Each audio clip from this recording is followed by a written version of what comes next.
बेहतरीन drama serial खटपुतली के इस एपिसोड में आप देखेंगे कि ताबीन की माँ ताबीन से कहती है कि अब मैं तुम्हारे रास्ते में ढाल बन के खड़ी हूँ। तुम्हें परेशान होने की कोई ज़रूरत नहीं है, मैं तुम्हारा साथ दूंगी और हर चीज़ में साथ दूंगी। ये जो तुमने शहरयार वाला किस्सा उगला है ना, ये बहुत ही अच्छा किया है और तुम्हारे लिए बहुत ही बेहतरीन फैसला है। तुम शहरयार से बात करो ताकि सारा मामला ठीक हो और वो घर पर अपने माँ बाप को भेज दे। जिसको सुनकर वो कहती है अब कैसी बातें करेंगे, मैंने ऐसा नहीं सोचा है और मैं इसलिए आपको नहीं बताना चाह रही थी। इसका मकसद ये नहीं था। जिस पर वो कहती है कि मैं जानती हूँ कि तुम्हारे दिल में कुछ नहीं है, लेकिन देखो अपनी ज़िंदगी को अच्छे तरीके से शुरू तो करना है ना। तुमने जितनी परेशानियाँ देखनी थी ना, तुमने देख ली हैं। अब मज़ीद ऐसा कुछ नहीं होगा। अयान अब कुछ भी नहीं कर पाएगा। अब तुम्हें फ़िक्र करने की कोई ज़रूरत नहीं है। आप देखेंगे कि वो काफ़ी ज़्यादा अपनी बेटी को तसल्ली देती है और कहती है कि जो कुछ भी हुआ, इन सब चीज़ों की कोताही के लिए मैं तुमसे बेपनाह शर्मिंदा और माफ़ी मांगती हूँ। जिस पर वो कहती है कि ये सब कुछ मेरे नसीब में था, आपको परेशान होने की ज़रूरत नहीं है। यानी कि जो कुछ भी हुआ सो हुआ, अब पुरानी बातों को याद करके क्या किया जा सकता है। इसलिए बेहतर यही है कि पुरानी बातें मत दोहराई जाएं। आप देखेंगे कि ताबीन जो है अपनी ज़िंदगी को काफ़ी ज़्यादा खुशमिजाजी से जी रही है, जिसकी वजह से उसका बाप इसको देख के काफ़ी खुश है और कहता है कि बड़ी देर बाद मैंने ताबीन को इस तरीके से बहुत ज़्यादा सुकून में देखा है। आज ऐसा लग रहा है कि वाकई में ताबीन हमारी पुरसुकून हो चुकी है। लेकिन अयान ने भी इसके साथ कुछ अच्छा नहीं किया ये। लेकिन अयान की भी क्या गलती, जो कुछ उसने देखा, जो कुछ उसको दिखाया गया, एक प्री प्लान था। तो उसके मुताबिक तो उसको यही करना था ना, क्योंकि ऐसा ही होना था। लेकिन यही भी बात है कि उसको अरीबा का पता था कि अरीबा किसी हद तक भी जा सकती है। उसको इस बात का यकीन कर लेना चाहिए था और थोड़ी मुहतात रहना चाहिए था, थोड़ी छानबीन करनी चाहिए थी, लेकिन ऐसा नहीं करना चाहिए था। आप देखेंगे कि अरीबा की सारी तमाम घटिया चालें बिल्कुल बेनकाब होने वाली हैं और बहुत जल्द इस अयान को उसकी सारी हकीकत पता चलने वाली है। लेकिन ये चीज़ अभी नहीं जानती है तभी अरीबा, और वो समझ रही है कि जैसे जैसे झूठ घटती जा रही है ना, ये सारे झूठ ऐसे के ऐसे रहने वाले हैं और हमेशा इसके साथ ये सब कुछ ऐसे ही रहेगा। लेकिन ये इस लड़की की बहुत बड़ी गलत फहमी तुम्हारा है। कुछ नहीं हो सकता। तुम जैसी थी वैसी ही रहोगी। ये बात तुम अपने जहन में अच्छे तरीके से बिठा के रख लेना। पर आएगा, फिर आपको पता चलेगा कि सरीबा का जो हश्र हुआ है ना, ये यार कमाल हो गया है। आप देखेंगे कि जिस तरीके से ईयान फिर दोबारा से अरीबा की बातों में आ रहा है, ये बात उसके लिए बहुत ही खतरनाक साबित होने वाली है, क्योंकि अब ये इसका आखिरी वार है और ये अब यहाँ से भी छोड़ के कहीं और जाने वाली है। आप देखेंगे कि यान अपनी माँ से कहता है कि मुझे समझ नहीं आ रही कि आखिर कोई इतना बेरहम कैसे हो सकता है, कैसे ताबीन मेरे साथ इतना बड़ा धोखा कर सकती है। लेकिन माँ उसको समझाती है कि धोखा इसने नहीं बल्कि तुमने किया है। वो सिर्फ मजबूरी की खातिर यहाँ पे रह रही है। बाकी अब देखेंगे कि शहरयार की वजह से ताबीन की माँ काफ़ी ज़्यादा खुश हो चुकी है और वो खुश इस बात पे है कि मेरी बेटी ने एक नया रिश्ता तलाश कर लिया है। उसकी खुशी का कोई ठिकाना नहीं है और वो कहती है कि उसको बोलो कि अपने घर वालों को हमारे घर भेजे। लेकिन ताबीन को जैसे इस बात का पता चलता है तो ऐसा तड़का लग जाता है इसको कि उसको खुद समझ नहीं आती कि वो क्या करे, क्योंकि वो ये भी बर्दाश्त नहीं करेगी कि शहरयार उसकी ज़िंदगी में आए, क्योंकि वो किसी भी तरह से ताबीन को खुश नहीं देखना चाहती है।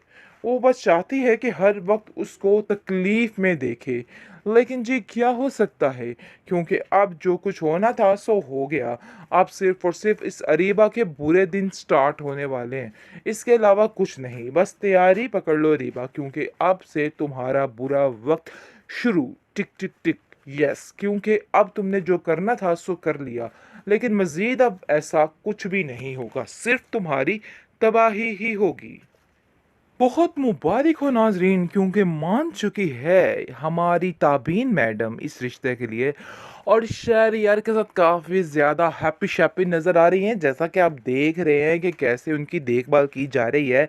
लेकिन ये चीज़ ही हज़म नहीं हो रही और जैसे ही उसने ये काम किया है ताबीन ने उसके साथ होकर, तो फ़ौरन से फ़ौरन इस बंदे यानी कि यान ने उसको देख लिया है।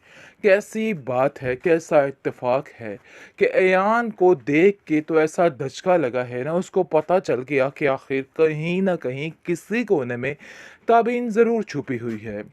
लेकिन जी आप देखेंगे कि उसको देख के काफ़ी गुस्सा आता है और देख के कहता है कि आखिर ऐसा कैसे कर सकती है ये। कभी मैं इसको जिमी फिमी के साथ देखता हूँ और कभी मैं इसको शहरयार के साथ। आखिर असल हकीकत है तो है क्या। वो खुद काफ़ी हैरान परेशान है, जैसा कि अपनी माँ से काफ़ी ज़्यादा ज़लील होता है जब वो बात करता है कि मैंने ये सारा माजरा अपनी आंखों से देखा है। आगे से उसकी माँ कहती है तो उसने भी तो अपनी ज़िंदगी का कोई फैसला करना ही है ना, आखिर तुम्हारे आसरे पे कैसे बैठी रही। मैं तो बहुत खुश हूँ कि अपनी ज़िंदगी में आगे बढ़ी है और आगे बढ़कर फैसला कर रही है, वरना तुमने तो कोई कसर बाकी नहीं छोड़ी थी उसकी ज़िंदगी को उजाड़ने में। जिसको सुनकर आप देखेंगे वो कहता है कि मैंने ऐसा कुछ नहीं किया था, बल्कि जो कुछ किया था उसने ही किया था, उसकी गलती की सज़ा उसको मिली थी। जिस पर उसकी माँ कहती है कि ये तो बच्चे, तुझे आने वाले वक्त में पता चलेगा कि इस अरीबा ने क्या क्या किया है। ये वो सांप है जिसको तुम दूध पिला रहे हो। अरे मुझे सब पता है कि ये लड़की ठीक नहीं हुई है, लेकिन पता नहीं क्यों तुम्हें मेरी बात का यकीन नहीं आ रहा और तुम्हें ऐसा लग रहा है कि तुम्हारी माँ झूठ बोल रही है।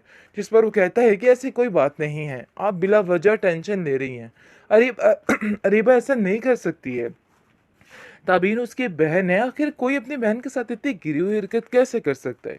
अरे भाई, ताबीन से तुम वाकिफ नहीं थे या अरीबा से तुम वाकिफ नहीं थे, कैसा बंदा है ये। अरीबा ने इतना धोखा दिया, इतनी बार सबको धोखा दिया, लेकिन फिर भी इस बंदे के दिमाग पे ये बात आने का नाम ही नहीं ले रही है कि ये सब कुछ अरीबा कर सकती है। बहरहाल बहुत जल्द जैसे ही अरुण की और इसके दरमियान कशीदगियाँ पैदा होने वाली है ना, तो सब कुछ खुल के सामने आ जाएगा और फिर हारून आकर खुद बताएगा कि देखो रीबा, अब बताओ ज़रा कैसा मज़ा आया। अब तुम्हें समझ आ गई होगी कि आखिर क्या माजरा चल रहा है। मुझे बहुत अफसोस के साथ कहना पड़ रहा है, तुमने जो कुछ किया है मैं कभी नहीं भुला सकता हूँ। आगे से आप देखेंगे कि ताबीन जो है वो अपनी माँ को आके साफ साफ अपनी कहानी या बीती सुना देगी और कहेगी कि आप मेरी सबसे अच्छी बेस्ट फ्रेंड हैं। आज तक आपने जो कुछ भी मेरे साथ किया, लेकिन अब मेरे दिल में आपके लिए कुछ भी नहीं है। अयान जो कि बिल्कुल अकेला रहने वाला है, क्योंकि रिबा यहाँ भी नहीं टिकने वाली, ये इसकी बहुत बड़ी बेवकूफ़ी है। वो सिर्फ मजबूरी की खातिर यहाँ पे रह रही है। बाकी आप देखेंगे कि शहरयार की वजह से ताबीन की माँ काफ़ी ज़्यादा खुश हो चुकी है और वो खुश इस बात पे है कि मेरी बेटी ने एक नया रिश्ता तलाश कर लिया है। उसकी खुशी का कोई ठिकाना नहीं है और वो कहती है कि उसको बोलो कि अपने घर वालों को हमारे घर भेजे। लेकिन ताबीन को जैसे इस बात का पता चलता है तो ऐसा तड़का लग जाता है इसको कि उसको खुद समझ नहीं आती कि वो क्या करे, क्योंकि वो ये भी बर्दाश्त नहीं करेगी कि शहरयार उसकी ज़िंदगी में आए, क्योंकि वो किसी भी तरह से ताबीन को खुश नहीं देखना चाहती है। वो बस चाहती है कि हर वक्त उसको तकलीफ में देखे। लेकिन जी क्या हो सकता है, क्योंकि अब जो कुछ होना था सो हो गया। अब सिर्फ और सिर्फ इस अरीबा के बुरे दिन स्टार्ट होने वाले हैं, इसके अलावा कुछ नहीं। बस तैयारी पकड़ लो अरीबा, क्योंकि अब से तुम्हारा बुरा वक्त शुरू। टिक टिक टिक। यस, क्योंकि अब तुमने जो करना था सो कर लिया, लेकिन मजीद अब ऐसा कुछ भी नहीं होगा, सिर्फ तुम्हारी तबाही ही होगी।